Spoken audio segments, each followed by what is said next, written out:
just to be a Cowboy. Yeah. And he and Witten were really close. So, a lot of times we'd go out with them, and there were some other guys in the offensive line that Tony became friends with. And so we'd go out as a group, and I'm thinking, man, it's just going to fall out of the trees. Right. Here it is. Like, oh, this is going to be the easiest thing I've ever done in my life.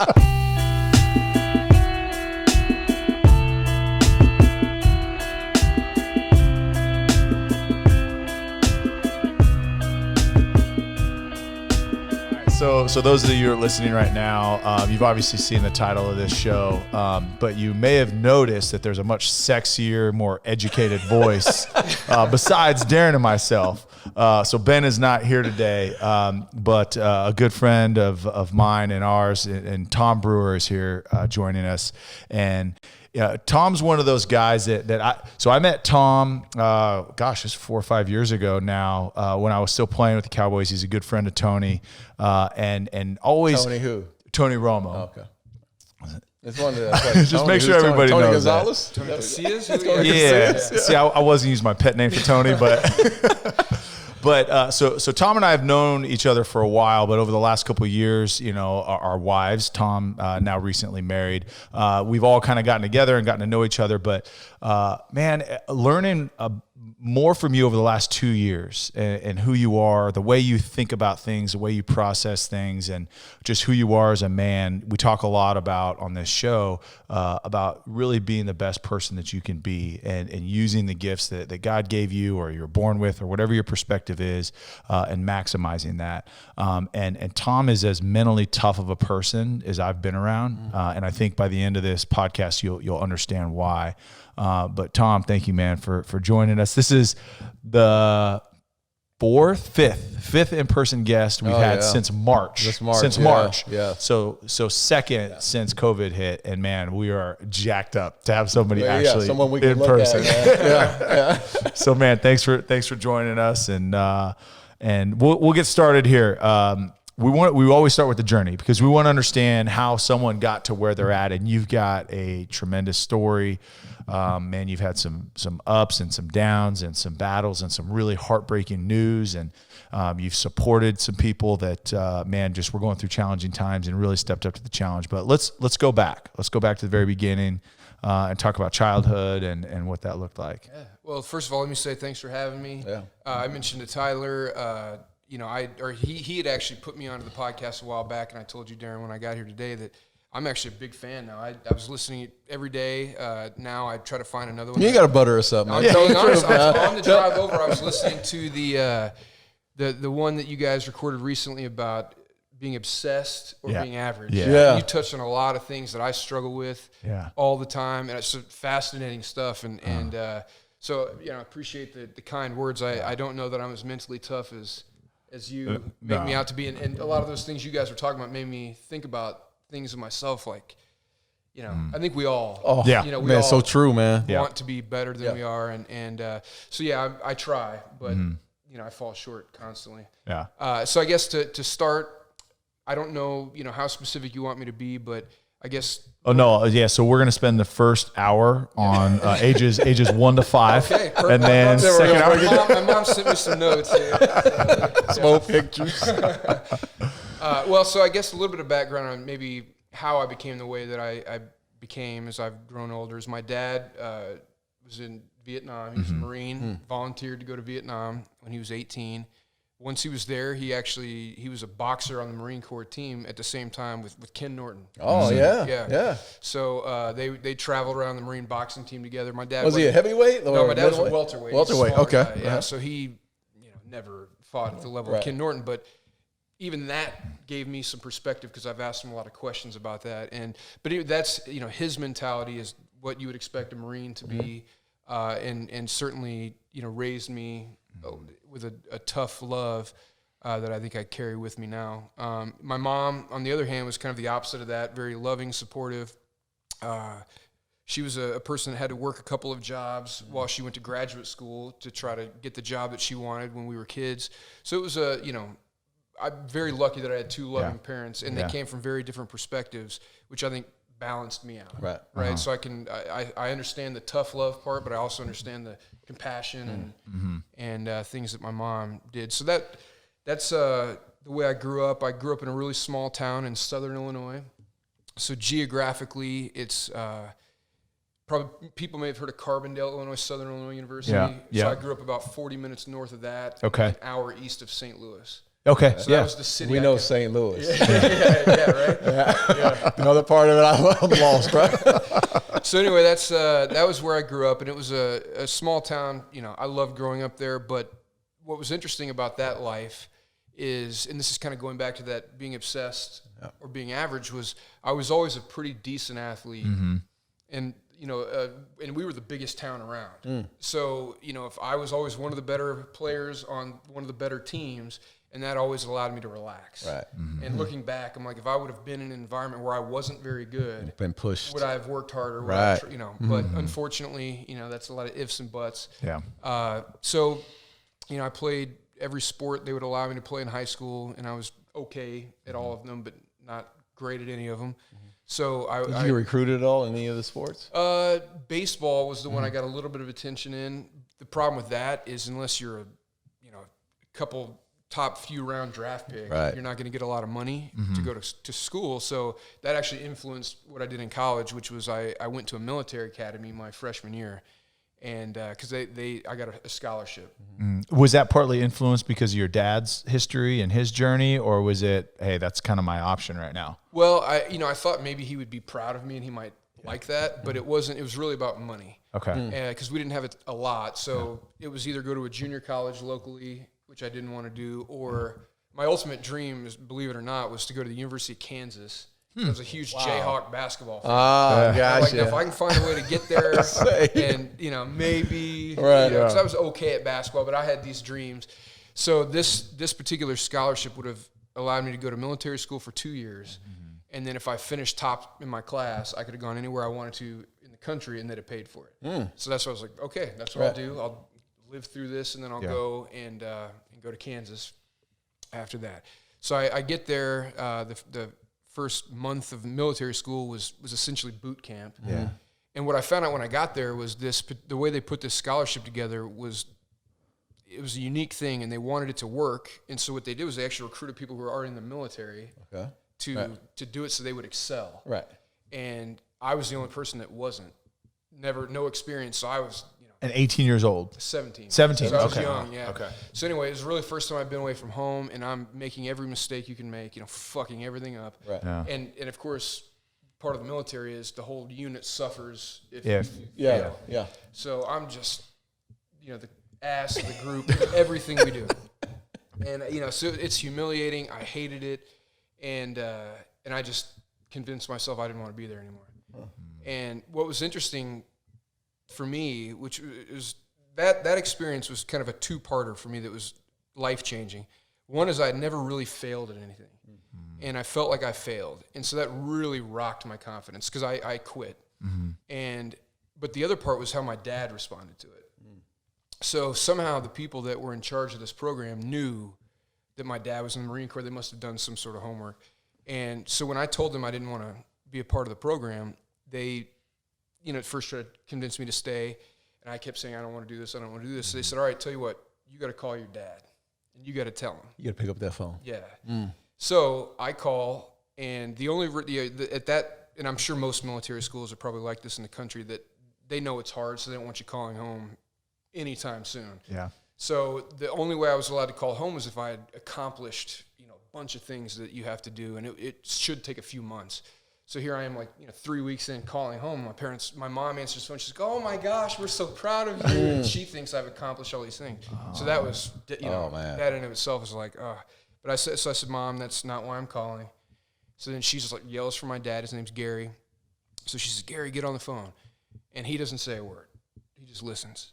And so I say, I know you're probably going to be disappointed in me, but I don't want to be here. I don't want to do this. I don't want to be in the military. I did it for the money. I don't want to be a general someday. I just don't want to do this.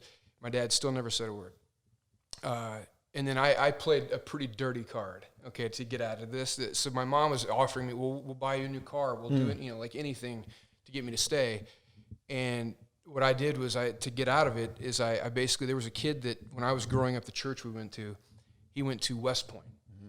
And model citizen, the apple of everybody's eye at this church. And then this kid comes home from Christmas break one year, and he tells his parents, I don't want to go back. And they're like, you got to. His name was Brad. Brad's like, I don't want to. They said, you have to. So anyway, the day he was scheduled to fly back, he killed himself. Right? So that's like something the whole church knew about, and it was a very upsetting thing. So my mom was really on me, like wouldn't take no for an answer. So I basically finally said, Mom, I'll stay, but I can't promise I won't end up like Brad Hart. Wow. So my mom was like, Gary, go get him. Yeah. So then I'd hand the phone back to the sergeant or whoever that was there talking, and I'd never heard my dad ever defend me.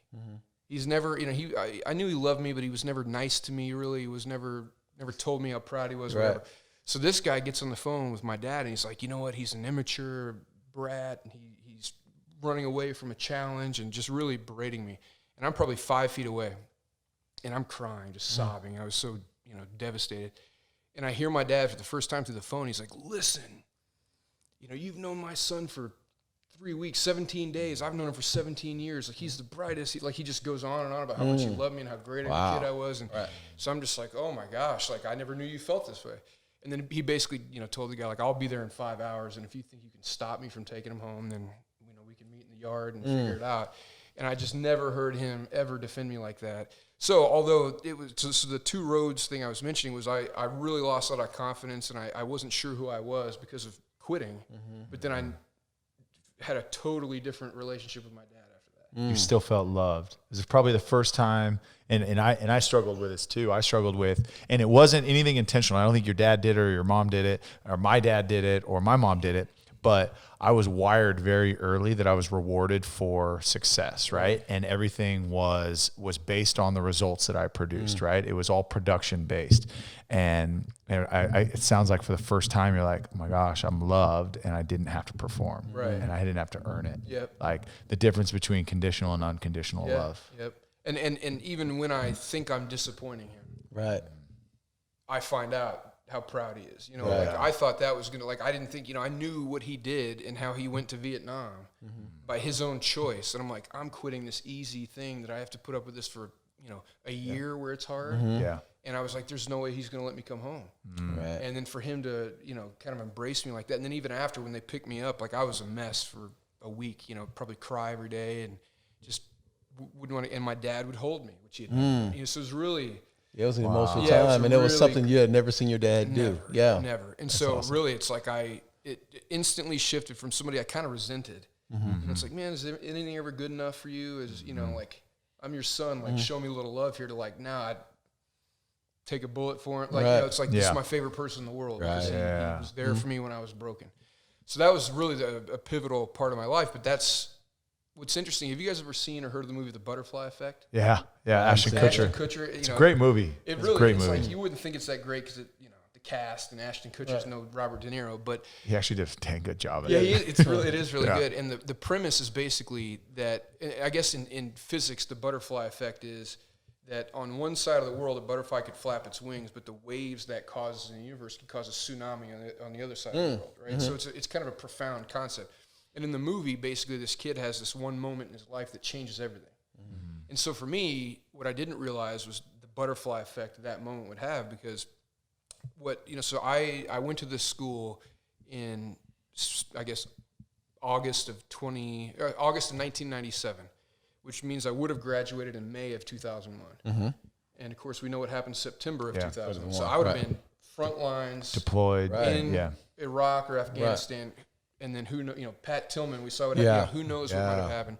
And then the other side of that is where I end up going to school after that. So you'd asked if I'd been recruited anywhere. The one school that I thought I would have had a chance to go get some scholarship money was Eastern Illinois. So once I'm done with that military school, I'm like, well, I'm going to go, try to go play baseball now and see if I can earn some money again. Right.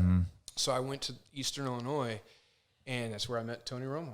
So we were freshmen on the same floor. So now I'm a year later in school. Right. So I kind of get derailed a year. But now we're freshmen together on the same floor.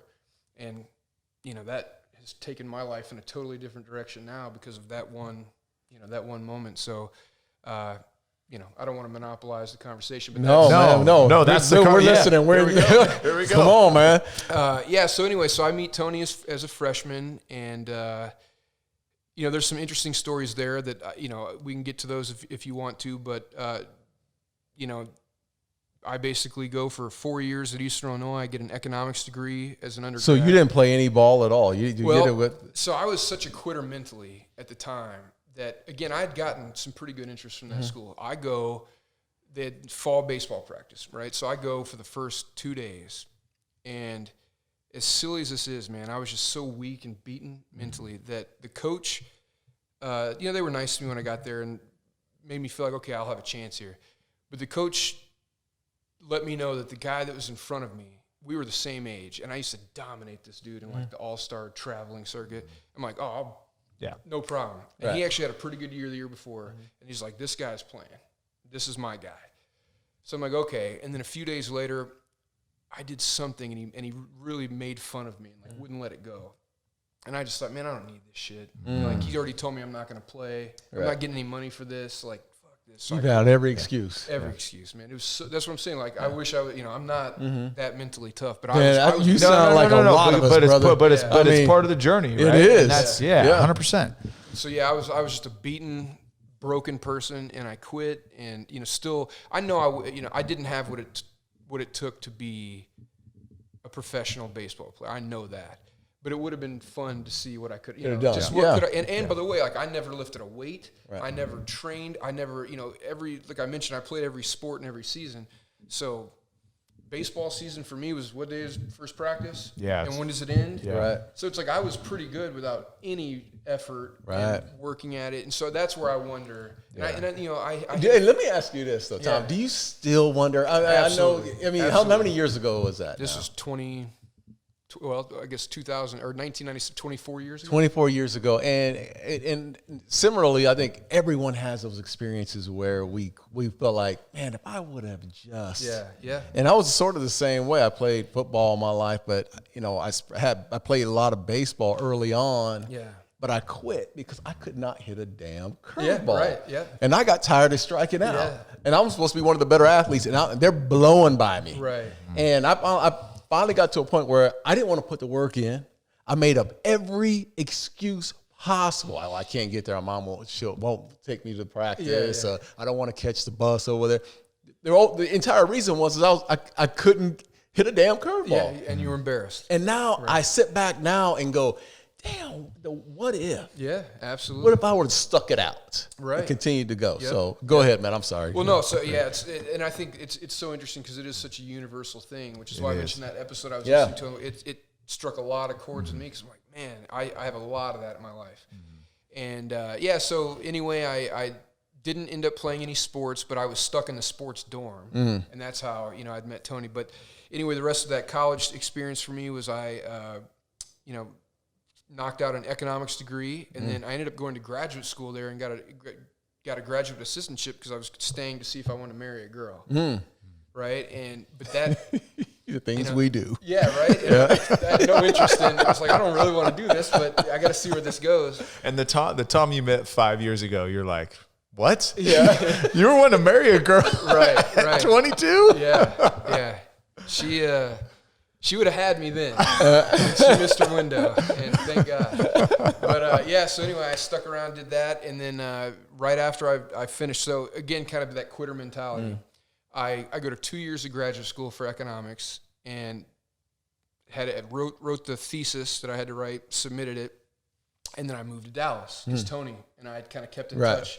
So his first year here was my last year of graduate school. Okay, right. And so we kept in touch, and so then he kind of convinced me to move here, but I never finished the thesis because it required me going back, facing scrutiny. All right. And I'm like, man, I'm not, and I started making a little bit of money. I'm like, what do I need this for? So I let it go. And so I did all the work, wrote the paper, 90-page paper. You never turned it. Well, I turned it in, but then they give you gotta comments. go back and forth, And then you have to go stand in front of a committee and be questioned. And, right. And I was starting to forget things. I'm like, I don't remember how I did that. And I'm like, I don't want to go take another class, or so I just gave up. Oh, right. So it's a lot of that unfortunately happened. What are you doing in Dallas work-wise at that point? Because you and Tony lived together. Yep. So that first year I moved down, and and then I became a personal trainer for 24 Hour Fitness. Yep. And so I just needed some money. And I'm like, the only thing I really know how to do is work out. Which is funny, right? Because you didn't at all in high school. And so when did that kind of become, because Tom's like a super fit guy. For those of you that are just listening, Tom's like very, very fitness focused, right? And so when did that become something for you as a shift? Like, okay, this is something that I need to really make important to me. So, the thing I'd mentioned about my dad, although, he was hard on me, we weren't as close as I would have liked when we were kids. He was the kid. He was very muscular, very in shape, and he was the guy that he ran a couple miles, did hundreds of push-ups, pull-ups every day. So every kid thought my dad was the toughest guy. Right. They're like, looks so strong and muscular. And one day, it was the summer before I went off to the military school, or the summer of the military school that I went to. One of the kids I played baseball with, his grandparents would come to every game. And I guess after one game, I'd taken my shirt off or something. And they were like, you're starting to kind of look like your dad a little bit. Like physically. I'm like, really? Right. And like as soon as I heard that, I was like, okay, let's go. Yeah. So then all of a sudden I got into working out. Right. I want to show these people what I can do. Yeah. And so and then the other part was I had one more year left of baseball with that team I'd played with, and I wanted to come back and and hit some home runs and be like a difference maker. Right. So that's what got me into working out, and then it just results. Once you start seeing a little progress, you just like it more and more. And so that's how I got into working out. And then in college, in graduate school specifically, and it's typical douchey teenage kid. Now wants to have a little muscle. I wore the cutoff. Yes. And shit, the real skinny straps up by the neck. For sure. So my question is though, if you were so good of friends with Tony, how come you couldn't convince him to ever lift weights? Oh my gosh. But seriously though. That is, it's funny. We used to joke that times that we'd go on vacation. Tony is a tremendous athlete. Oh my God! Does not have the athlete's body though. He's like Tom Brady. Similar physique. Like my daughter went through a chubby phase at one point. Like their bodies resemble each other. My daughter's 8. So we used to joke. I'm kidding, Tony. I'm totally kidding. When we were a little younger and I was a little leaner, I used to be like, which one's a professional athlete? Definitely not him. So poor Tony. But so anyway, that's what got me into working out. And I had a few professors ask me for help and advice and stuff like that. So that's where I thought, this could be fun. And so I started doing that, and it just picked up and took off. So I mentioned this as I brought it in and introduced you. Like you have like this really deep thinking perspective, right? You really want to understand something. You really want to dive into it. Was that always something that you had, or was that something that kind of evolved and grew as you got older?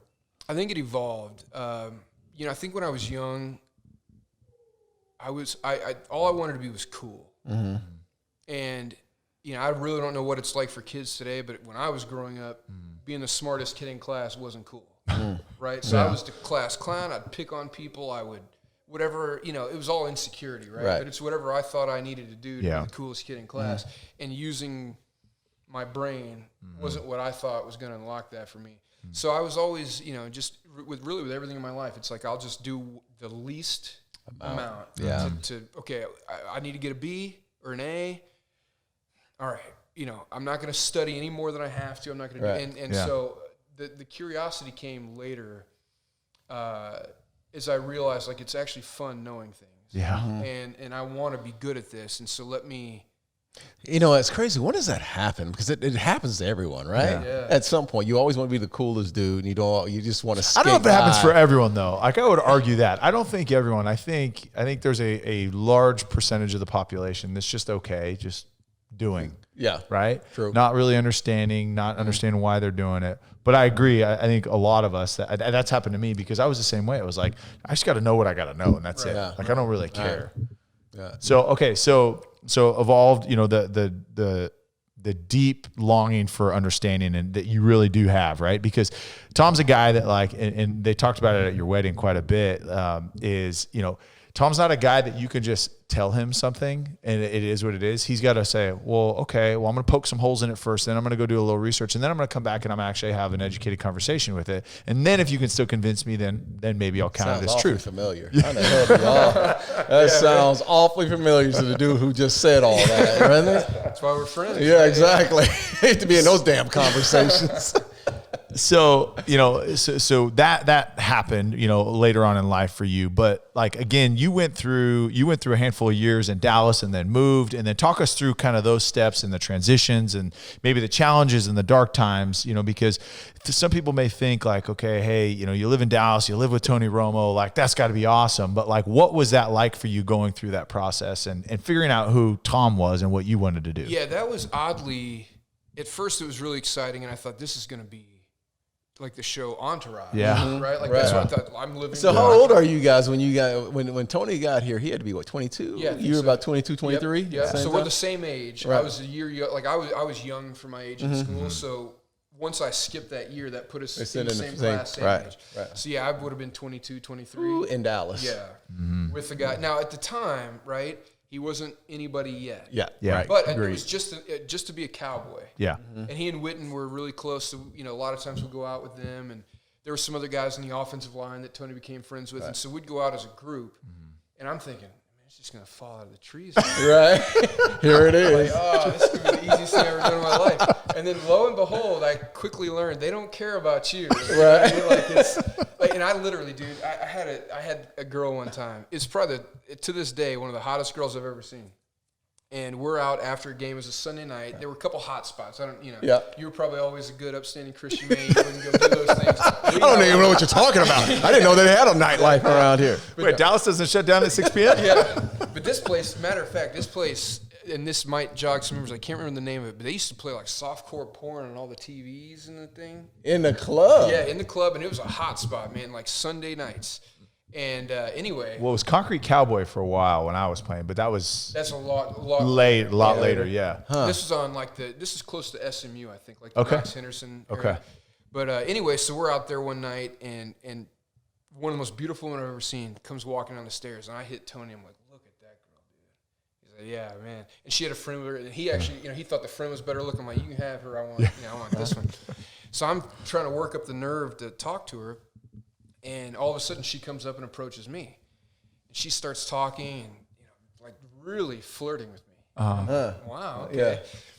But what's funny, and I'm sure you guys have had this happen before, she's trying to be the opposite of everything that. So I'm not really into athletes, and I want a guy with a brain and a guy who's educated, because she thinks That you play with. I play for the Cowboys. Yeah. So I'm tapping Tony like, listen to this shit. And she's like, yeah, I want. And so she's literally describing me. Yeah. But she thinks she's not. Right. So and she's and then at one point the one line You're coming off really desperate. You need to shut it down. Ma'am, you need to back off. And then at one point she says to me, she said, I don't know if have you looked around? Is there anybody in here you're attracted to? Like clearly getting me to trying to get me to say her. Yeah. And I played off like, I don't know, I just got here, but well, anyway, so then she lists all the things she's looking for in a man, which literally described me to a T.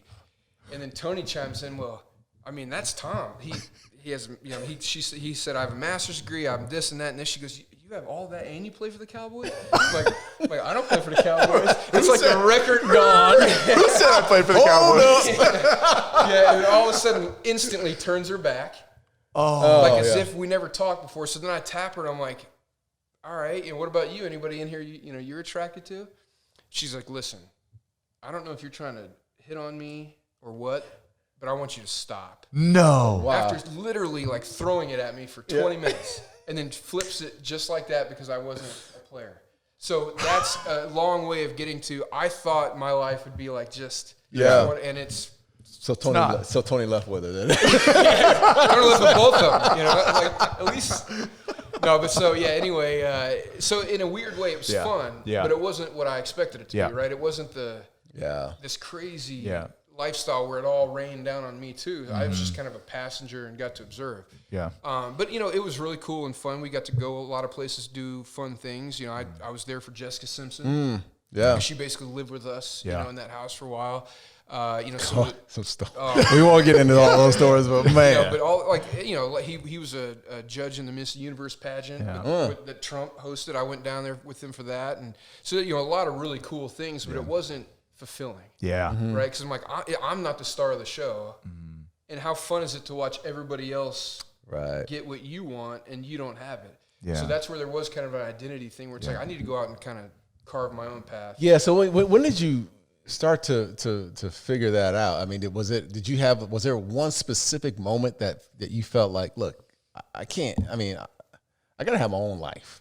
I mean, I can't be just Tony's friend and run the streets here in Dallas. I got to do my own thing. Was there one thing that in particular that happened?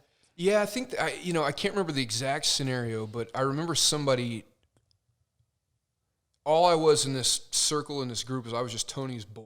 Mm-hmm. And that was what I was referred to as, and like nobody was treating me as an individual. Like it was like I get it. Like I'm not the first person you want to talk to, but like I'm worth having a conversation with. Yeah. And I just totally felt that I was just this hanger on, and maybe it's my own arrogance or pride, but I'm like I'm better than that. You're right. Like I don't need to be like. Listen, I love him. He's a great guy. Like I'm happy to be his best friend, but I don't need to be a hanger on. Right. Like so at that point I'm like, you know what, I'm gonna figure out my own path. Yeah.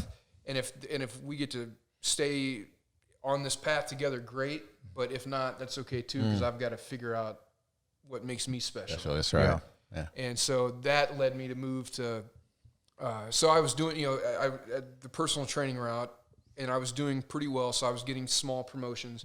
And then I got offered an opportunity to move to Los Angeles and oversee a bigger area. And that was it's like, okay, do I want to leave this lifestyle? Yeah. And it was kind of a tough decision. And then I just thought what we just talked about was that, man, I'll regret the rest of my life not seeing what I could have been. Yeah. Right. So I'm like, I'm just going to go do it.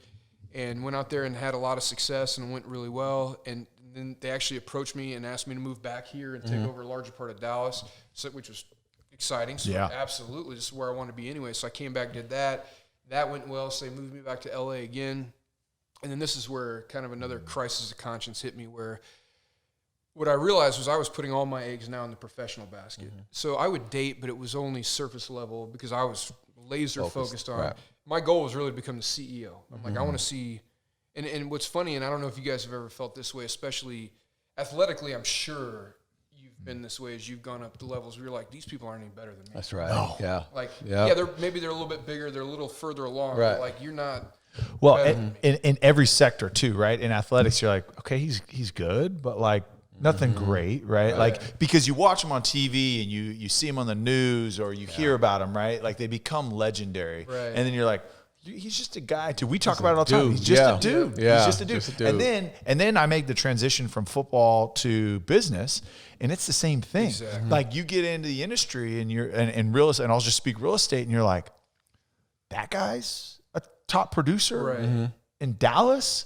Like, and you want to learn, okay, what was it, right, that he did to get him to that level, but also you're looking at it, it's like, okay, if I do things right and I work hard and, I treat people right and I do all these things, like there's no reason that I can't do that and more. But it's the same deal. And I came out too, as well as like, I could talk to Tony, I could talk to Jason, I could talk to,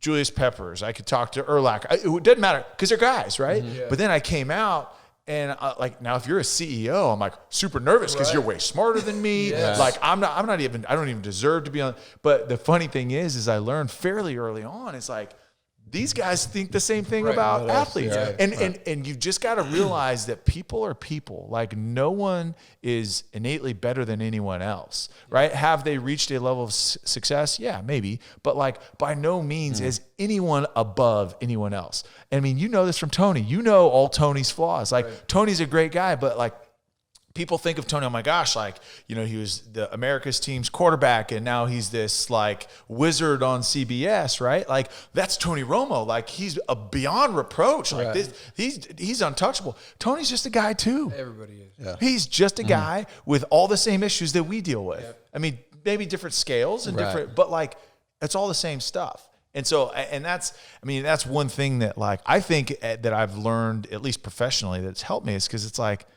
Mr. CEO, if like I'm going like cold calling you, like, look, I'm going to treat you like someone else. And oftentimes that resonates a lot more with people because they just want to relate to people too. Well, and so for you, Darren, I think this would probably make a lot of sense, and I've seen it a lot with Tony and other, famous people that have a lot of clout. You don't want people treating you like a fan. No. That's the worst thing in the world. That's right. You just want regular folks. Like that's who you relate to because like in the end, you ain't shit. Right. Like I know I'm not shit. Yes. Like I'm just that regular dude. Right. And where I'm more comfortable is when people are barbing with me. Yes. Yeah. Like when we were together, like me and Tyler and Ben, we go at it, and that's where I'm most comfortable. Right. Because they've made me. There's some humility behind that as well, but that's where that's where growth is as well, man. And I think a lot of people want to grow in themselves. Yeah. And so, and I started to recognize that with all the things you just said, where I thought to myself, I'm going to go as far as I can until I get to a room that I feel like I don't belong in. Yeah. Where I'm like, these people are just a different level. Yeah. And like back to baseball for me, I faced a guy one time through 97 miles an hour, and I couldn't see it. Yeah. So I was like, forget adjusting to it. Yeah. Right. Adjusted, like I could hear it, but my eyes couldn't focus. Pick them up. Right. Now what's funny is I got a hit off the guy off the wall, almost but I knew.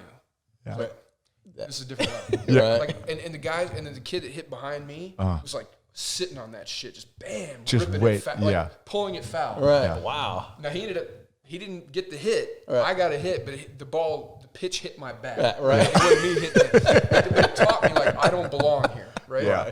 But in these rooms, I'm meeting all these people and I'm like, they know more than I know because they've been exposed to more than I've been exposed to, but they're not smarter than me.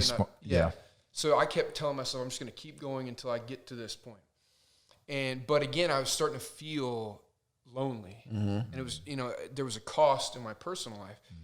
And so what, for me, kind of put me in another crossroads was I got offered a job to go to this startup fitness company and, offered what seemed to be like a dream situation where they were going to give me a percentage of the revenue that they generate from now and moving forward. All I'd ever done in my career was just like I grew revenue. Right. Like that was what I'm like, I'm going to be a millionaire. I'm the from dude. this. Yes. Yeah. And I just hated every second of it. And I didn't get to do the things that I like to do and that I felt like I was really good at. I didn't like the people that much. And then I just kind of thought about it. I'm like, man, and then this is the other thing that for me, I can't see, other people might have to make different choices. But for me, I've never been somebody that needed a lot. I don't need fancy things. Does my car, I want a nice car, a nice house. Like I want to make sure the roof doesn't fall, but I don't need You weren't driven by the money. No. Right. So I kind of realized I lived off a certain amount of money. So as I was making more money and moving up, all I was doing was saving it. Yeah. Right. And we're putting away for retirement.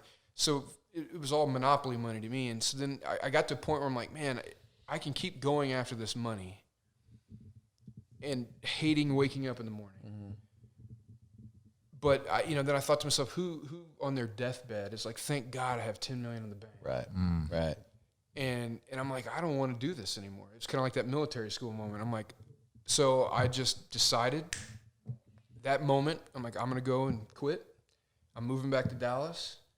I don't have a job, but I'll figure something out. And oddly enough, back to my dad, I called my dad and I told him about it. He goes, I'll be on a plane in the morning. I didn't even ask. He goes, I'll be on a plane in the morning. We'll drive out. So he flew out and drove me, But anyway, so that was a moment where I'm like, you know what, I'm going to choose to be happy. Yeah. Over choosing. Man, that's a hell of a moment though to have. Yeah, it was scary. Man. Yeah, because there's so much fear on the backside of that. Yeah. Because you've been working so hard, and again, if you think about it, you've been working so hard to set precedents of what you wanted in life.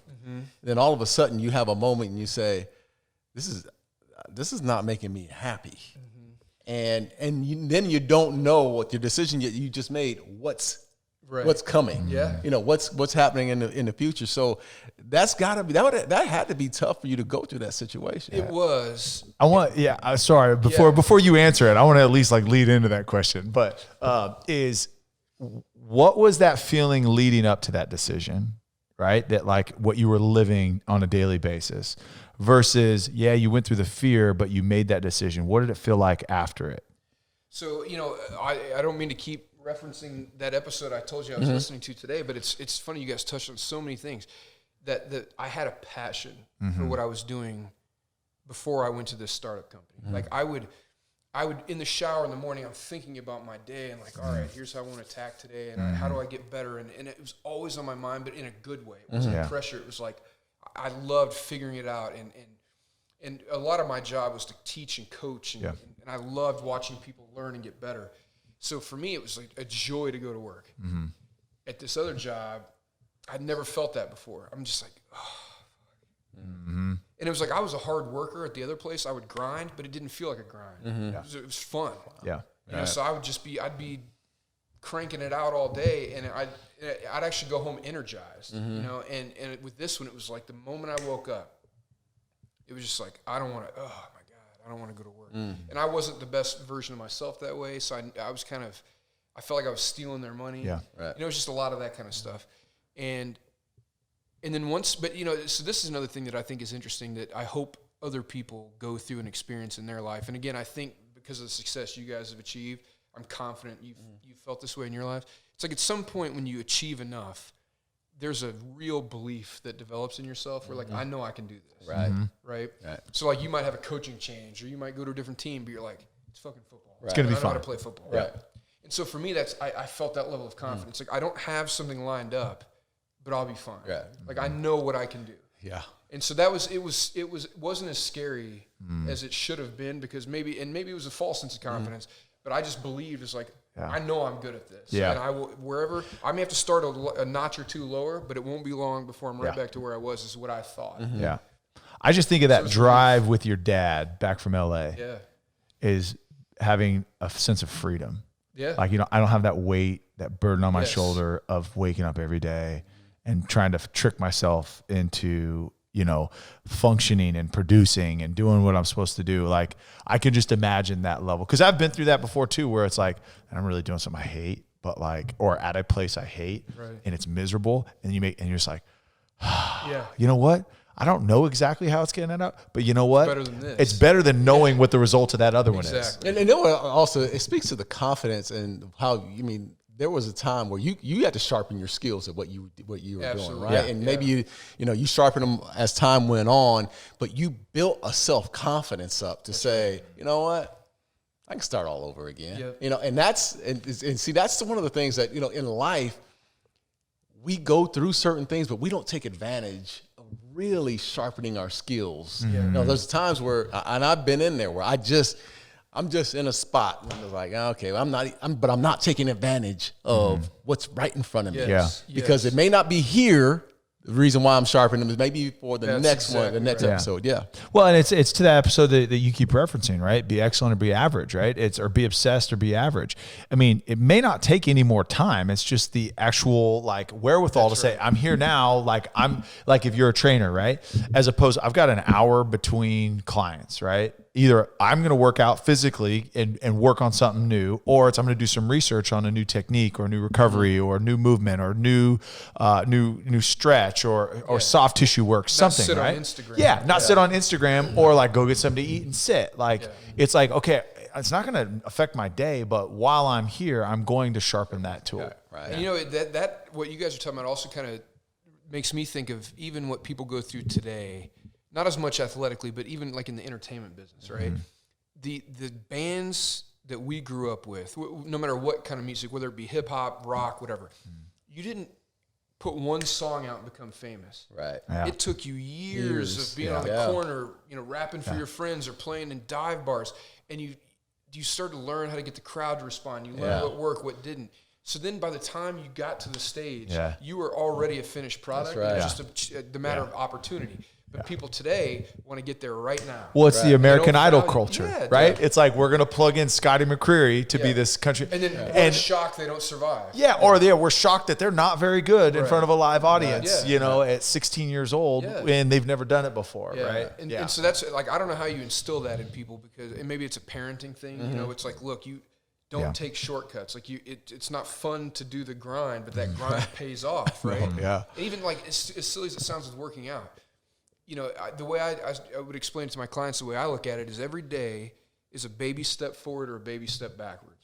Like no one day is going to make or break a result, but if you take a lot of baby steps, then you need to take a week off. Your body doesn't go anywhere because you've walked miles down the road. Right. But if you don't put any work in, you might get a little bit of a tick up on a result. But then as soon as your body won't snap right back. Right. So it's like, to me, that there's so much value in hard work. Yeah.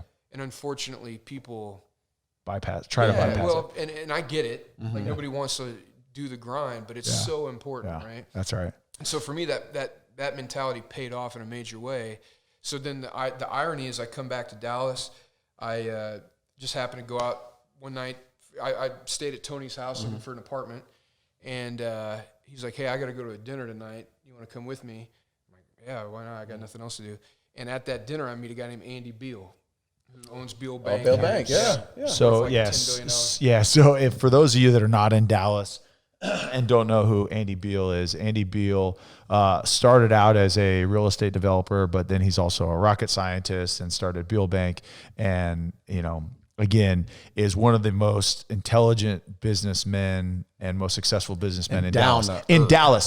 So remember, in Dallas, we have the Waltons, family of the Waltons that live here. We have the Jones family. We have T. Boone Pickens, who obviously, but Andy Beal is at like the top of that list. Right. Like if 1, 2, or 3. Right. And I mean, you talk to anybody that's been in banking, anybody that's been in real estate.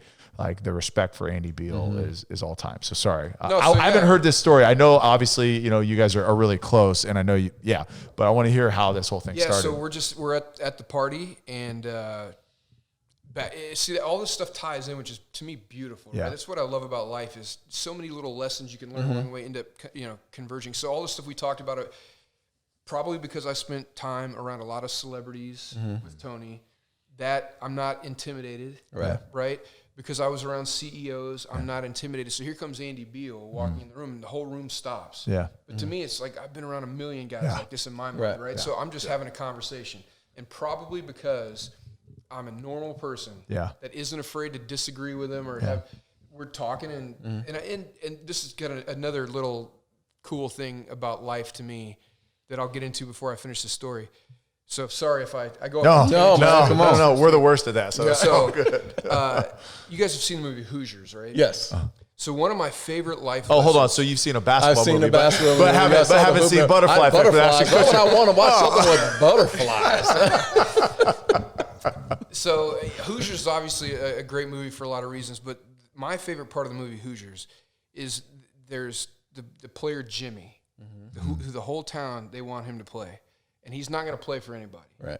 But what nobody knew was he was watching practice every day through like a crack in the gym door and really seeing what this coach is all about. And only by observing the coach, which the coach had no idea he was doing, is what made Jimmy want to play. So the lesson I learned is, as silly as it sounds from that movie, it's like always be your best. Like you'd never know who's watching, who's paying attention, what's going on. Because the coach never knew Jimmy was watching, and it ended up winning him a state championship, right? So for me, it's like all these little things along the way. I never knew that the fact that I read the Wall Street Journal the week before about the crisis in Greece, that's what we talked about. Wow. So it just so happened that came up, and we started talking about this financial crisis in Greece because I happened to read the Wall Street Journal because I'm, just trying to stay knowledgeable about what's going on in the world, and that made him like me and think I was smart or whatever he saw in me. And he offers me a job on the spot. On the spot. In finance, which I'd never done before in my life. So I tell him, like, listen, man, I felt guilty. I'm like, dude, I appreciate it, but I don't know what I'm doing. Like, I don't know anything about finance. Which is like, after you've already talked about numbers and all that stuff, right? Salary's going to be. Okay, now that we got that out of the way. Now that I've signed the paperwork, let me tell you that. But, full disclosure. I let him off the hook. I'm like, dude, I don't know what I'm doing here. And he goes, you'll learn. I can just tell whatever. And so that began my career in finance. Yeah. So I came back to Dallas with no job. First day here, get a job in finance from one of the top guys. Yeah. So then I do that for 2 years, learn a ton, from him, somewhat directly, and then just from all the people I worked with there, which was great. And then that's when. So what was your role there? I want to learn a little bit more because that's what I'm a little unclear on exactly. Because I've heard you working for him and you moved up really quickly and there was a lot of really cool opportunities. And Andy said at your wedding, he's like, we had a huge hole when he left. Like, although he's only there for 2 years, like the impact that he made. I mean, because again, if any of you get the opportunity to meet Tom, like Tom's not a guy that's going to not necessarily sugarcoat, because your delivery, I mean, but he says it like it is. Like a lot of the things that like people think that they want to say, Tom will say, and he'll say it with all like the best intentions and heart behind it. But like if he sees BS, he'll call it. And in the corporate world, that's hard to find. Right. That people really say what they think and are willing to put their reputation and name behind it. And Tom's one of those guys. So I want to hear exactly what you did. So I to be honest with you, I can't really remember my title. There was analyst, and then there was whatever I was, and then there was vice president, managing director. So I was somewhere in between. Yeah. But I think my contribution more than anything was I was really learning still. Like I really truly didn't know what I was doing. So I don't know that I was a great contributor to the financial part of it. I did a lot of the legal, which is, I mean, again, I don't have any legal background, but they would set me on I'd have to read these 400-page credit agreements to find where can we be screwed with loopholes in the legal. So that was kind of, I learned a lot, but it was super fun. Long days. Super fun. I think my contribution really more than anything was, again, this I wasn't intimidated. Yeah. So a lot of these guys would be so afraid to throw out ideas because they'd be afraid of how Andy would react.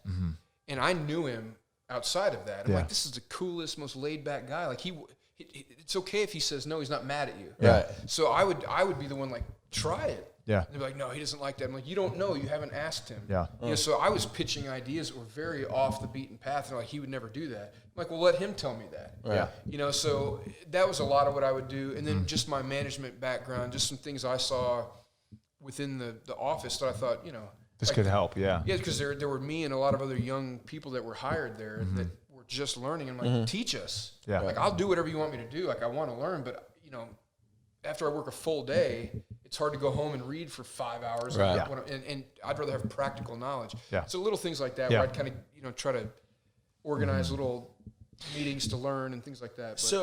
So I mean, in the finance industry, but I think, in that white collar sector, and I'll just speak here in Dallas, do you see any of the like self-preservation tactics? Like, I'm not going to help this guy enough because I do feel threatened. Did you see that within the organizations that you worked with? Because I mean, it's a weird concept, and to me it's backwards, because you see a lot, and I don't know if that's maybe the insecure individuals, but you do see times where it's like, I'm not going to help him too much because I don't want him to make me, irrelevant. I've seen that a lot in corporate America in general. In that particular office, I didn't see it. Now, I'm going to give credit to the individuals and say they were good people that were, looking out for me.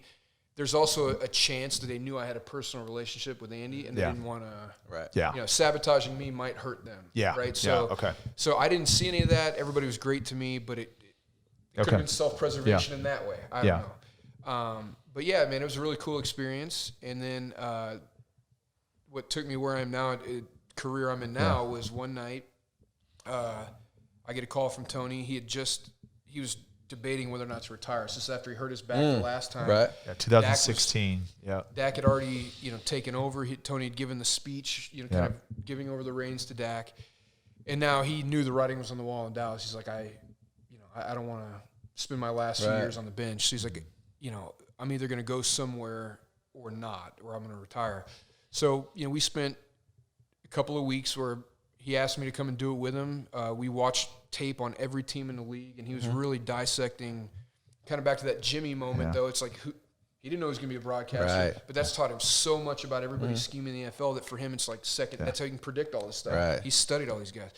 So we'd sit there and watch film on who are their receivers, what's their scheme, what's their offensive line like, and then he's like, dude, I don't know, I may go into broadcasting, and each network is kind of throwing a little pitch out there. So then one night he's like, hey, there's a producer coming in from NBC. I got to go to dinner with him for like an hour. How casual was this conversation? Was there? Tony? Yeah, was that? I mean, look, he's making a transition, right? He's going through.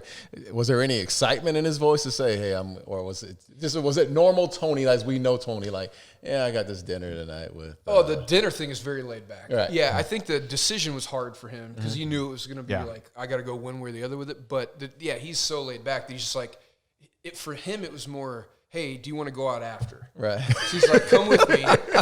Well, sit with me through this dinner, and then we'll go out and have some drinks after. So I'm like, all right. And probably this poor guy, the producer's like, the fuck is this guy? Sitting here. Sorry, I only made a reservation for 2. Yeah, but exactly. I'm just like, pull up another chair. Here I come. So we're sitting there, and the guy is describing the role of Tony and kind of telling him, here's how NBC would like to use you. And then he goes, and by the way, like when you're in the booth, you'll have a guy, with you that we call him a spotter. He can stand with you. He helps you prepare, da-da-da. He goes, so I can have a spotter, like anybody I want? And the guy's like, yeah. He turns to me and goes, you want to do it? Like that easy. That simple. And I'm like, I don't know, man. Did you even know what the hell no, spotter I don't know was? what a spotter does. And I'm thinking to myself, truthfully, I'm like, again, money does not drive me, but I have to make enough. Right. And I'm thinking this job sounds too good to be true. Like, there's no way you make money doing this. Right? Like, you get to watch football and whatever. So I was like, yeah, dude, I definitely consider it. I just need to learn more about it. So anyway, then eventually, CBS makes their pitch. They land Tony, and then he tells them, I'm not doing it unless he can do it with me. So, and then they took good care of me, and so now that's what I do for them.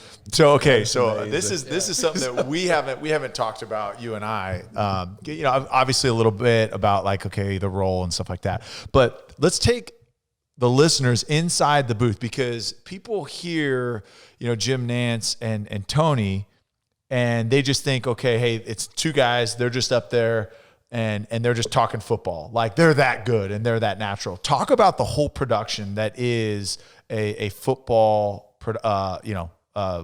play-by-play, color commentary, how that whole thing goes about, because it's not as simple. There's a lot more moving parts than I'm sure you even thought that there was. Oh my gosh, yeah. And I'll tell you what, there are a lot of moving parts, and these guys are incredibly talented.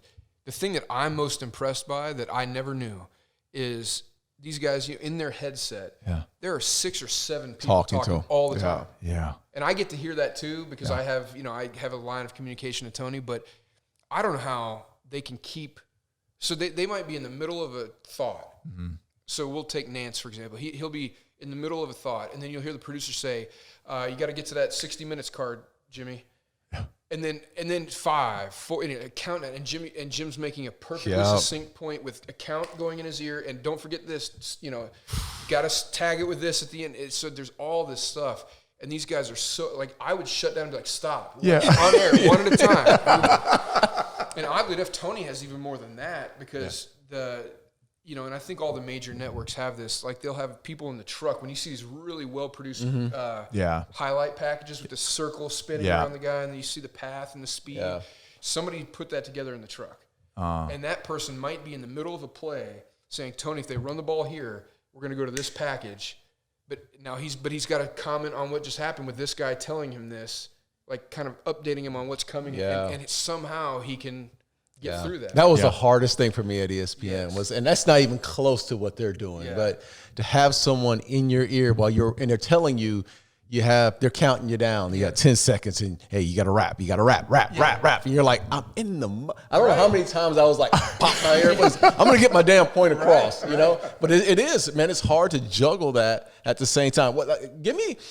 I know we talked about Tony. Jim Nantz has been. He's a Hall of Famer, man. And he's awesome on air. But I hear he's even a better man off the air. Give us something about Jim Nantz. I'll tell you this, talk about something that I wish I could do, and I really envy. Jim is a guy that if he ever meets you, and not first of all, if he ever met you guys, foregone conclusion, he'll remember it. Right. I love how he politically. He really only means that about Darren. No, but thank you for making me feel good. He's like, hey, we met, on the field in Dallas, week 3, 24. But he does that with everybody. Mm-hmm. So one time. Our first year, my family now moved from Illinois out to North Carolina. So I got my family tickets to a game, Carolina Panthers game we did. Brought them up to the booth so they could see this whole setup and meet Jim Nantz. And Jim meets them and, great, how you doing? Sees them 2 years later. Kelly, Jeff, how's it going? I haven't seen you since week 6 in Carolina. Wow, that's crazy. And they're nobody. Who are they? Right? So it's not that he just treats. It's not like he's speaking to President, Obama and remembering it's every single person he meets, and he makes you feel like $1 million, and he's a genuine person like that. It's not a fake, right? You're not a fake bone in his body.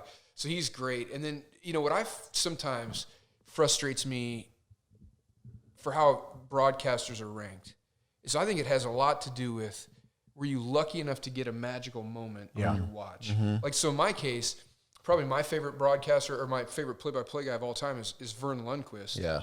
Because he called the Christian Leitner shot. Right. That's And I was right. like That's right. A little kid. Yeah. And I remember I was a huge UNLV fan because I think every kid was at that time, and I hated Duke, and I wanted Kentucky to beat him, and Vern Lundqvist like, yes, or whatever he said. Yeah. Now I hear his voice, I'm like, oh, Vern. I just get fired up, And I think like Al Michaels is great, but he got to call the Miracle on Ice, and and Jim has never had that one super duper like iconic moment. Otherwise, I think he'd be widely considered the best. Right. Right. But he's as good of a man as he is, and that's been fun too. Is like I've watched him for 25 years. Yeah. And and I'm a Notre Dame fan, right? So I can remember he did the Notre Dame Miami college. That's So fun. his voice is also like that for me. Yeah. And now I get to stand next to him, every week.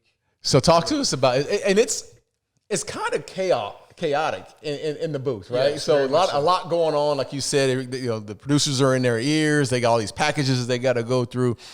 Talk specifically, because a lot of people out there don't know exactly what a spotter does. Yeah. I mean, I spent some time in NFL Europe calling games. Trust me, hated every minute of it, right? Yeah. But I was trying to remember European names, Right. and having my spotter look at things, and there was no connection to the guy who was helping me spot. Right, which I think is a huge mistake. They really hamstrung. Oh, you. absolutely. So give us an understanding of exactly what you're doing as a spotter. Okay, so I think that it can and should vary by individual.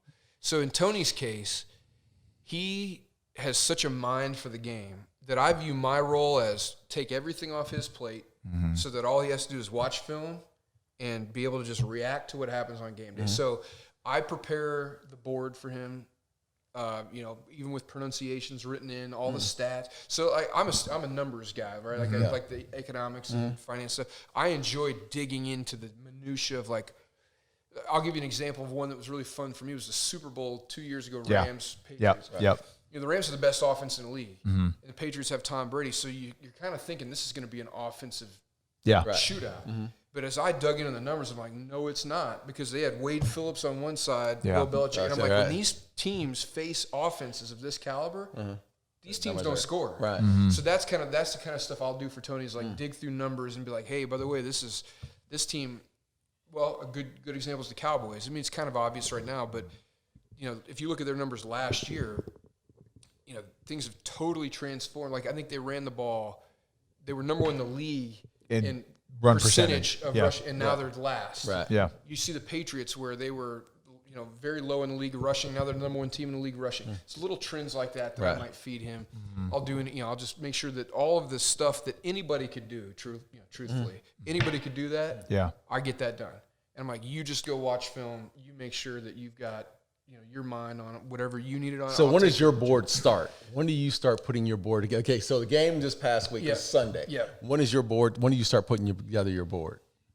Usually today, but of course, like sometimes we'll have a team that plays on Monday night, and so today's a Monday.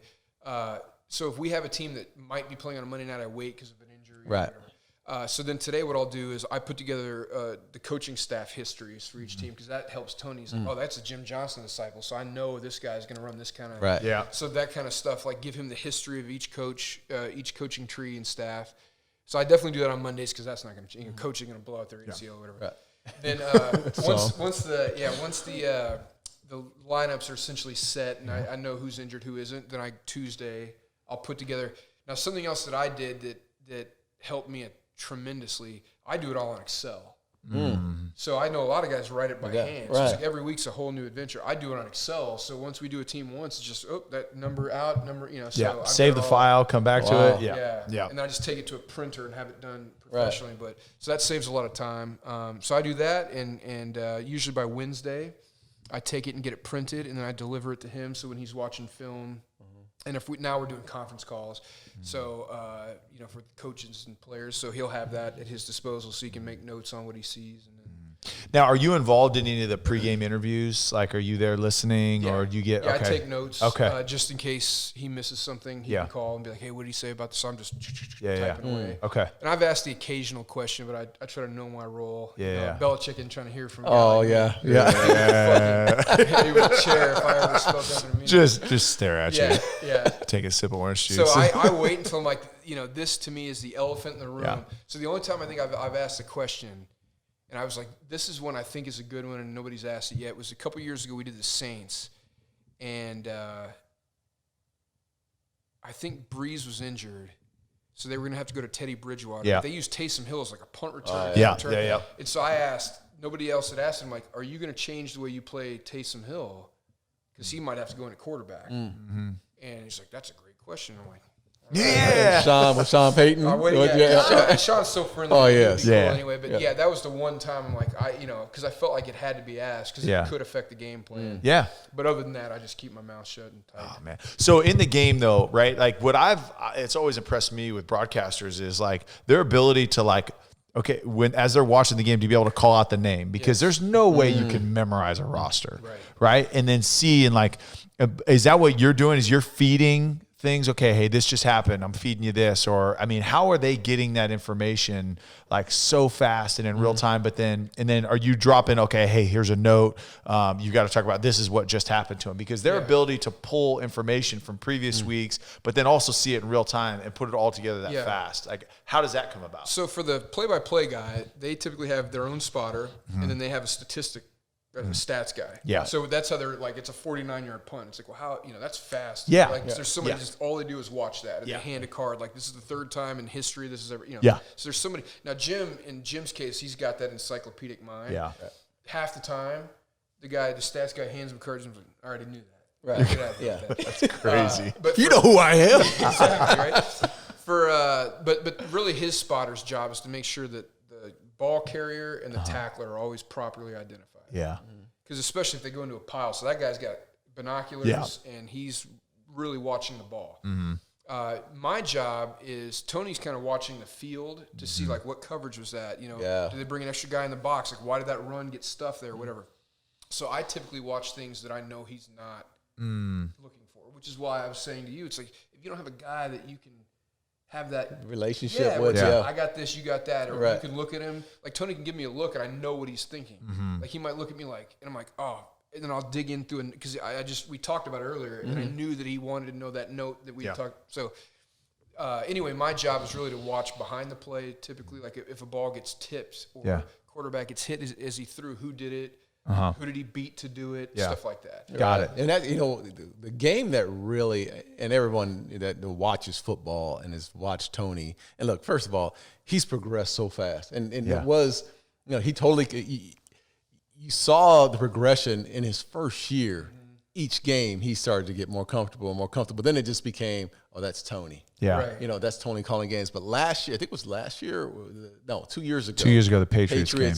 New England game. Yeah. No, Patriots, Chiefs, Kansas City. Chiefs game. That's right. Patriots, Chiefs game. That was the game where he was calling plays, like one after the other. And what was behind that? Was that because he studied Brady all those years, or just just having the vision of knowing where they were going to attack, how the New England offense was going to attack? So I think it's a combination of he is a huge fan of Josh McDaniels, so he's got a lot of respect for his knowledge, and so Tony. It's actually what's interesting is when we meet with the Patriots, it's probably the least amount of information we get about the actual game, but it's literally like sitting there in a PhD level football discussion because Tony and Belichick, or Tony and Brady, or Tony and Josh McDaniels will go into such depth. But then Tony, I think, starts to understand how they think. Right? So it's not even about like they call this play on 3rd and 2. It's like, I know that in this situation, this is what he's comfortable with. Right. So what's odd is I think Tony also is better calling games with quarterbacks that are more experienced because he knows this is what you're supposed to do and this is what you're supposed to think. So a Breeze, a Brady, Phillip Rivers, even Mahomes is way ahead of his time with his knowledge. It's like those stand out because these guys do the right thing every time. Right. Yeah. And so it's like and then Tony's just thinking, what would I do? I have Gronk and I have Julian Edelman. I'm gonna chip and get him out in a route, and I'm gonna do. And so he draws it up, and that's exactly what they do. Yeah. Well, and just to speak on that with Tony, and people have asked me this too, why is he so good? It's like, well, I mean, you've got to think that was his job. His job was to anticipate what was next and what situation would be most effective against that, right? Especially, offenses versus defense. And I mean, he did that so well, and especially late in his career. But that's why he took the play clock down to 1 or 2 on every single play, is because he was seeing things. He was making adjustments. He was doing that. So innately he's wired. I want to say that, like, why did it come out then? I mean, part of it, and correct me if I'm wrong, Tom, but like, he was comfortable and confident enough to actually put it out there then, at that point. Yeah. He right. knew he was right. Yeah. And it was like, because he'd done a couple before earlier in that year, he'd kind of anticipated, and like, he was probably was a 75% hit percentage, right? And he was hitting it. So, but like, if anytime he got it wrong, like, people would say, "Oh, dude, just call the game. Tell us why it happened. Don't tell us what's going to happen." But then at that point, he was like, "Dude, I know. Like, I know this is going to happen."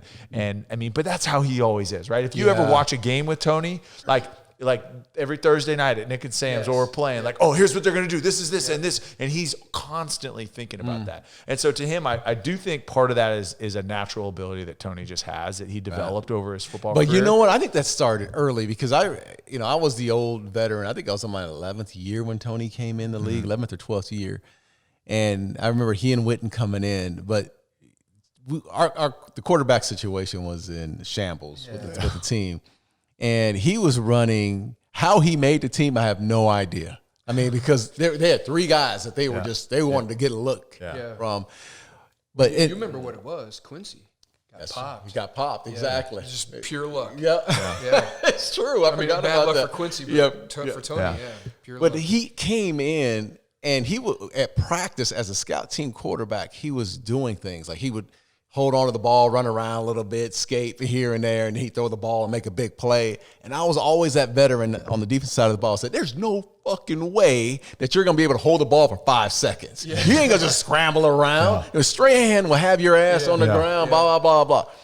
And lo and behold, man, like 2 years later, when he gets his first start, you're like, holy shit, he's exactly what he did in practice. And he would kill us in practice. And the one thing I always say about him is he was in front of us as far as mentally in the game, because he would always ask questions. Never was afraid to ask a question. So he beat me up, sit in my locker and beat me up. Hey, when you guys run cover 3, why do you do this and do that? And why are you holding this? And I was like, kids, young guys just don't ask these type of questions. So he was mentally, he was preparing himself for the moments that he's in right now. Yeah. And the other thing that I think is I've learned so much from my time observing him.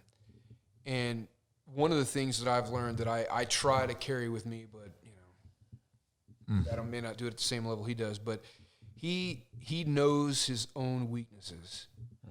And he's not afraid to put that out there so that he can learn how to overcome it. Right? So, like, he used to tell me all the time, early in his career, he's like, I do a couple picks of practice today, but I got to know if I can make that fucking throw. Right. Yeah. Whereas everybody else wants to be a perfect player in practice. Right. They're not willing to fail. He's like, look, he said, that's awesome. And he told me, he's like, if I ever thought I was going to get cut, then I'll be perfect that day. I'll just check it down, or I'll make the easy read. But he's like, in a game, I might have to make a 17-yard, throw a 17-yard out by looking this guy off and gunning it that way. Right.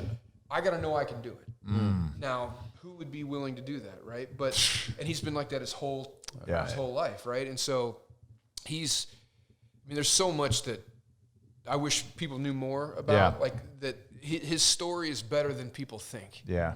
And like, it kind of like we talked about Dak, and I don't know how much of it got captured. It's like people, Dak deserves all the good that's happened in his life. Yeah. Tony's the same way, but a lot of the stuff that he did, even one comment I was going to make, that one of the reasons he's so good so quickly with announcing was he used to do, and again, he didn't know he was preparing for this, but after games for years, he'd invite a bunch of us over to his house, and then he'd replay the game and walk us through exactly what he was thinking on every play. See, and he'd sit up there with a pointer and he'd be like, all right, see how this guy came down?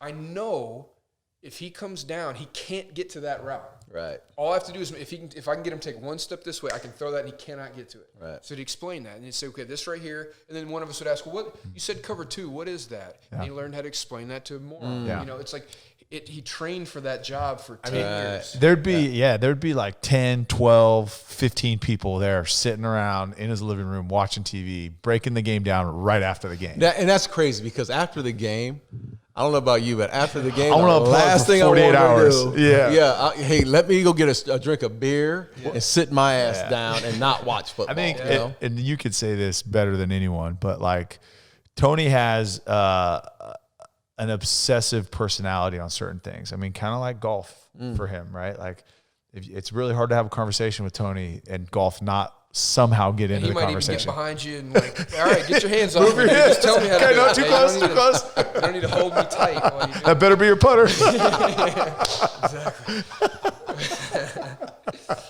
All right, Tom. I love. Thank you for sharing that. But I want to take a step back.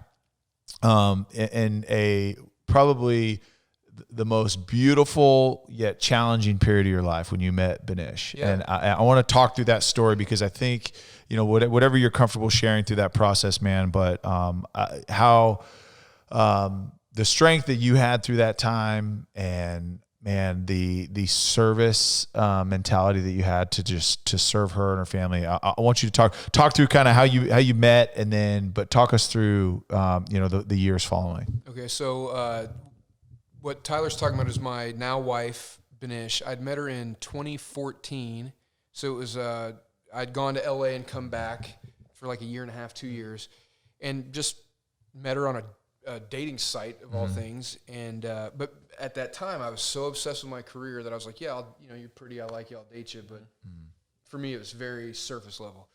I think luckily for me, she saw something in me that probably wasn't very easy to find, but thankfully she found it, and so she always felt stronger about me for a long time than I did about her, because she was just, yeah, okay, you can come around whenever I'm not busy, but. So I go, we dated for a couple of months, maybe 6 months or so. I go back to LA, and we stayed in touch. And if I'd come back to Dallas, we'd hang out.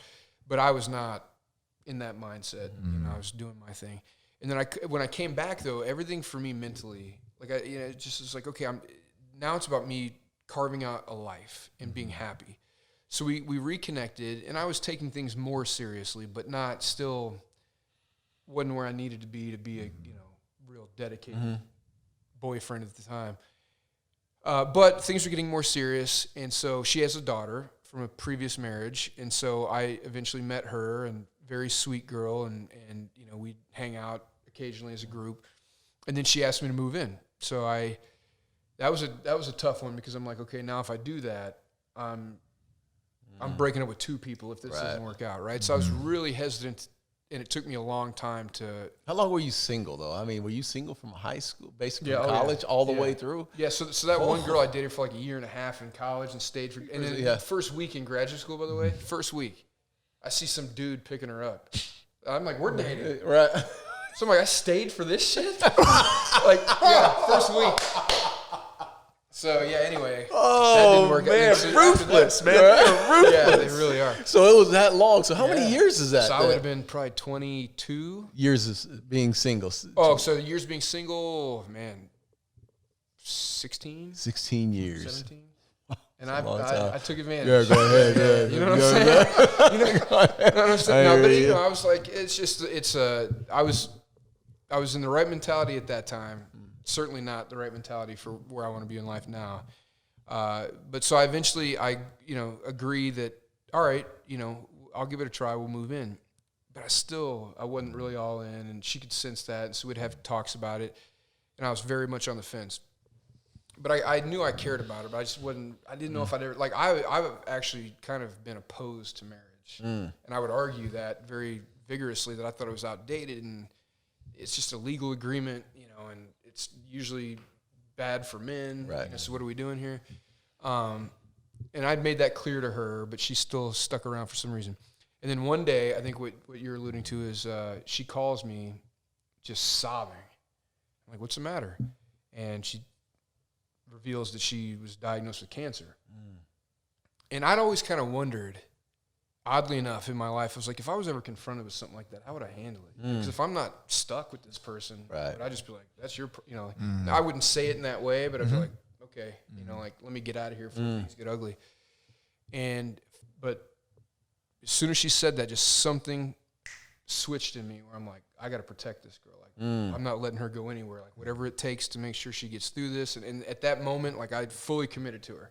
It's the strangest thing. Like, it's, I've heard people say, like, I knew when I met, like, for me, it wasn't like that. But when I heard that, something just clicked in me where I'm like, I've got to protect her. So then from that point forward, everything really progressed and we grew together and it was great. And luckily, her case was very mild compared to what it could have been. Yeah. She was, had minor surgery. Everything worked out well.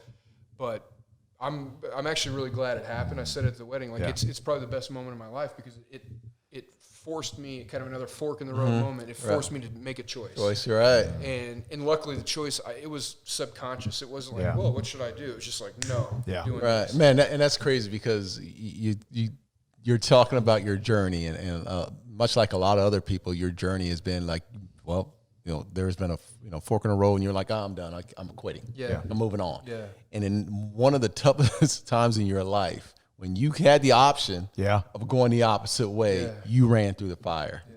And that's awesome, man. That really is. And something that the military school debacle for me was actually, again, it was a really important moment in my life. And I think that's where the mental toughness, whatever exists in me, began. And what's odd is the way I did it sounds cheesy and it sounds like, yeah, right, nobody would do this. But I was so kind of lost and I didn't like myself that I'm like, I don't like feeling this way. Yeah. And so what I did was I thought, you know what, I'm going to literally write down all the things that I like about the people that I admire. And I'm going to write down the things that I don't like about myself. And in every month, I'm going to try to incorporate one thing from the list of what I like and try to eliminate one thing from the list I don't like. And, slowly but surely as I started to try to do that, I started liking myself again. And I started being like, I don't need, the confidence was developing. Right. I'm like, dude, I'm never going to be the guy on the right side of the page anymore. Right. Like it's a choice. Yeah. And like, even if I get beat, right. Like, all right, I got my ass whipped, right? Or, I stuck it out with this girl and it didn't work out. So what? Right. Before I was so nervous about how people would perceive me that I put their feelings about me over my own feelings about myself. Yes. And I'm like, I'm done with that shit. We actually just talked about this the other day, right? Like self-image, whether it's physically or emotionally or mentally, like how we let other people's feelings about us influence how we think about ourselves. Yeah. And how that can, it really can just like cannibalize all of our thoughts, right? And like everything we do is based off of what they're going to think instead of, okay, hey, how do I build myself up internally? Because if I'm good enough for me, I'm going to be good enough for everyone else. Yeah. But I would think that'd be a much greater challenge for guys like you that we're in a public domain, right? So like for me, any failure I have, what if 3 people know? Nobody cares. Right. But for you guys, any failure you have, at least in that part of your life, is very public. How do you not let that? So I would say yes and no. I would say I think that you're in the public eye. I think that your image is inflated. So it's you struggle with it because it's like, okay, what you all made up this story about who you think that I am, y'all aren't even close, right? Like you are way overshooting me. And so then there's also this internal, like now I've got to live up to the standard that you've already made for us. So yeah, it's harder in that aspect of it. But I mean, yeah, if we fail, but then again, there's also, there's a level of grace too at that level, right? It's like, oh, he's got a lot. He's got a lot. But I honestly feel like this is what I was born to do. Like failure is a part of my life. Yeah. It is. Yeah. Like I've failed more than I could ever, that people would ever know. Like my own personal failures. Yeah. And it is what it is. And I've played a game, or not only in football, but any sport, where I've got my ass kicked physically, mentally. I've lost. And it's in those moments when you lose is when you build yourself, you build a confidence to say, okay, I'm willing to go back. Yeah. See, the problem is a lot of people don't want that. A lot of people try to avoid the fact of losing and they're afraid to lose. Right. When you can get over that part of it, then you understand, look, failure is a part of it, but I ain't afraid. I'm gonna keep on stepping. And I think that's in growth, that's in confidence, and it's in sharpening yourself through those processes. But to your exact point, had you not gone through the military academy, had you not gone through, quitting baseball in college, had you not gone through those things, you wouldn't know that you hated that feeling. You wouldn't know that, okay, I am better than this. Like that doesn't define me. That's not the trend that I have to do, because I think so many people are so safe that they won't put themselves, wouldn't go to a military academy or wouldn't walk out onto the baseball team, whether you quit or made it or whatever. Like, people don't want to put that out there because they don't even want to put themselves out in order to fail. But you talk to anybody that's been successful. You talk to Darren, you talk to Tony, you talk to Andy Beal, you talk to,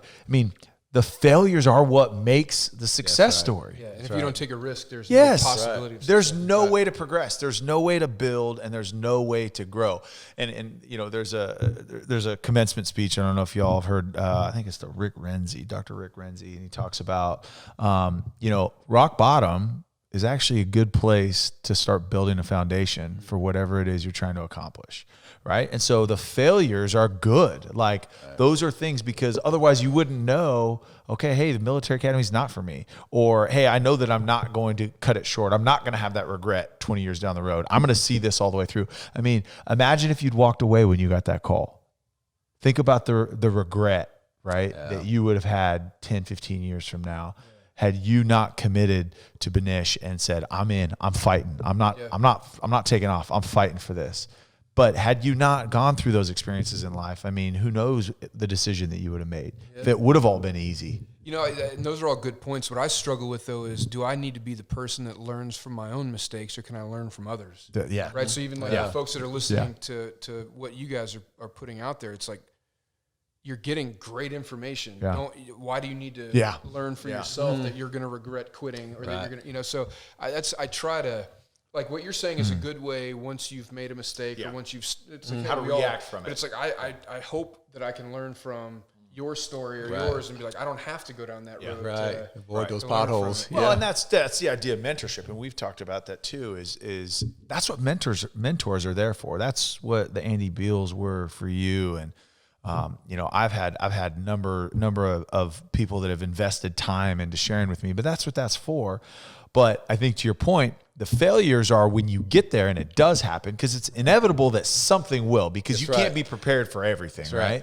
But how do you react beyond that? Do you let it swallow you and consume you? If I lose a deal or something, I lose on a pitch, and do I just, oh my gosh, like, I don't know, and then just quit? Like, no, like, okay, what did I do wrong? What could I have done better? And know that that's part of it. The fucking birds are going to chirp tomorrow. That's right. That's right. They're going to wake up and chirp. That's right. With you or without you. That's exactly right. Get your ass up and go. And there's life circumstances, and I'm not saying it's business and it's this, but there's life circumstances. You lose a spouse, you lose a sibling, you lose a parent, you lose a child, right? There's things in life that you just feel like, okay, there's no way that I could ever move on from this. But the reality is in me, and this is my opinion, right? From a faith base, there's a reason that you were tested. There's a reason you went through that trial, because, like you said, if you can share that knowledge and that wisdom and that fortitude and that strength with someone else, so that you can encourage them through something like that. Like, I think of Dak, like what's the story that he's going to be able to tell a young quarterback 10 years from now? Hey, keep your head up, man. I know where you've been. I've gone through those dark places. I get it. And that's, to me, things don't happen by accident. You talked about it, right? Like, it wasn't an accident. You read the Wall Street Journal before you had dinner with Andy Beal, right? Things, to me, and that's my belief. But yes, like, learn from others. Take advantage of the resources that are available to you. Don't be ignorant in that. Exactly. But this is the reason why we do this podcast, man. Yeah. Because it's so enlightening to hear other stories. And to hear how people have run from things and then bounced back from those things, have had failures and figured it out, and had great successes and then had failure. There's so much. Everyone has a story. And that's the beautiful side of it, man. That's absolute beauty and joy, is when you can hear those stories and say, okay, look, he found a way. Yeah, there's something to be learned from found all it those out. stories. Yeah, he figured it out, man.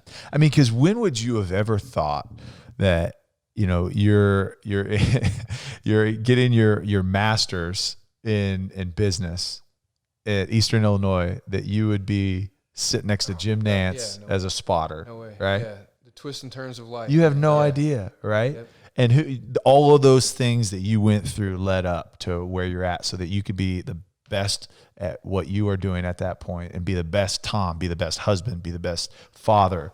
I mean, all of those things have made you the man, and the reason that, like, I was so excited to have you on the show today.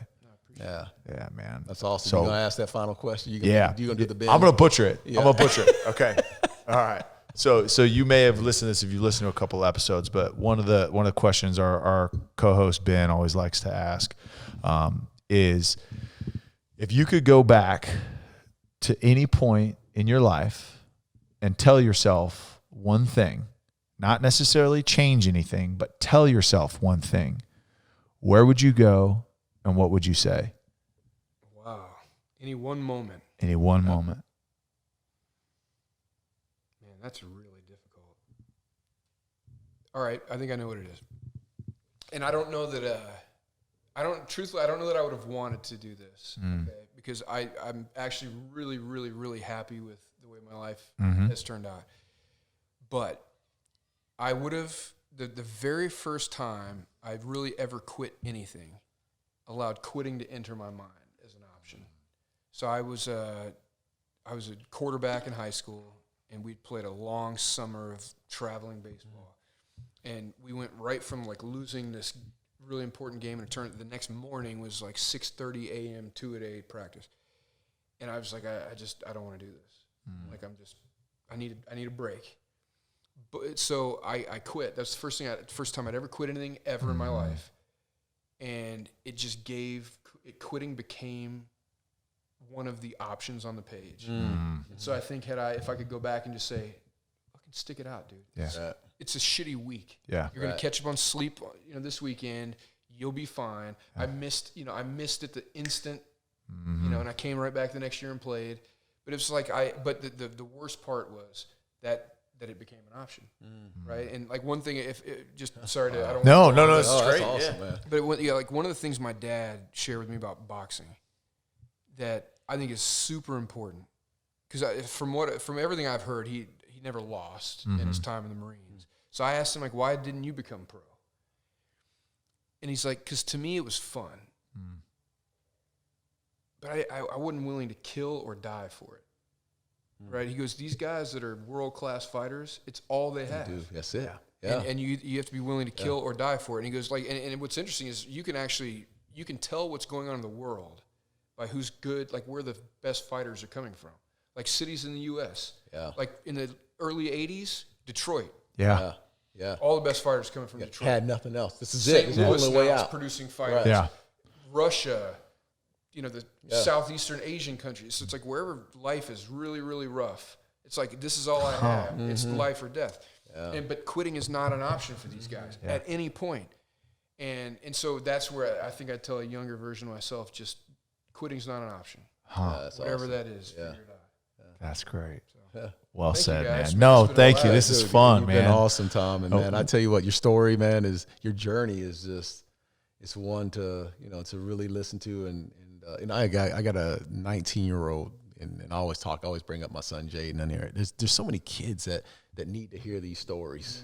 No, I'm serious. I mean, seriously, they just need to hear the journey that you can't give up. You got to keep pushing, and if you do fail, hey, the next day is the next day. You got to pick your ass up and keep going. Don't let it compound after right. that. Yeah. You'll be proud of yourself and the man that you are. That's or right. the woman that you are if you do that. Man, I love it. Well, Tom, we appreciate it. Thank Thanks, you so guys. much, It's been a man. blast. Oh, yeah. Appreciate you. Good luck this week. Where are you guys at? Pittsburgh, Browns and Steelers, which all of a sudden is a great And now it's actually a good game. Who would have thought that preseason? Well, awesome, man. Well, appreciate you. Tell the family we said hello, man. And thanks for taking time out of your busy week. Thanks, guys. All right, brother. Appreciate it.